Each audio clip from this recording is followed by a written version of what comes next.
ഞങ്ങൾക്കൂടെ നിങ്ങൾ മനസ്സിലാക്കുക. ഇപ്പം സ്റ്റെയിൻസിനെ കുഞ്ഞുങ്ങളെ ചുട്ടുകൊന്നു, അവർ ലക്ഷം കേസ് കൊടുത്തില്ല. സ്റ്റെയിൻസിൻ്റെ ഭാര്യ ഗ്ലാഡിസ് പറഞ്ഞു, ഞാൻ അവരോട് ക്ഷമിച്ചിരിക്കുന്നു. ഇതൊരു മനുഷ്യന് സാധ്യമാണ്. ഇനി ഭർത്താവിനെ കൊന്ന് അങ്ങ് ക്ഷമിച്ചെന്ന് കൂട്ടിക്കും. ഇത്ര ചോള 2 പിഞ്ച് ആൺകുഞ്ഞുങ്ങളെ കൂടെ ചുട്ട് കത്തി അത് നിഷ്കരണം കൊന്നപ്പോഴും എങ്ങനെ ക്ഷമിക്കാൻ പറ്റും? അപ്പം അത് മുഖാന്തരം ഇന്ത്യ മാത്രമല്ല ലോകം മുഴുവൻ നടുങ്ങിപ്പോയി കേട്ടോ. ബാക്കി മുമ്പിൽ അവരുടെ ശത്രുക്കൾ പോലും നടുങ്ങിപ്പോയി. ഞാൻ അവരോട് ക്ഷമിച്ചിരിക്കുന്നു. ഇതേ ക്രൂശി കണ്ടു പറയാണ്, പിതാവേ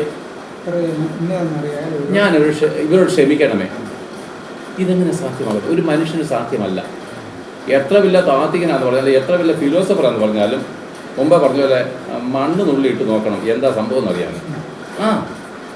പത്തിയൊക്കെ താത്ത് വെറുതെ കിടക്കുക, അങ്ങോട്ട് എന്തിനും ഇടണം, ഒരു ആവശ്യമില്ലാത്തൊരു വാക്ക് അങ്ങോട്ട് പറയണം, അപ്പോഴറിയാം നമ്മൾ ആരാണ്.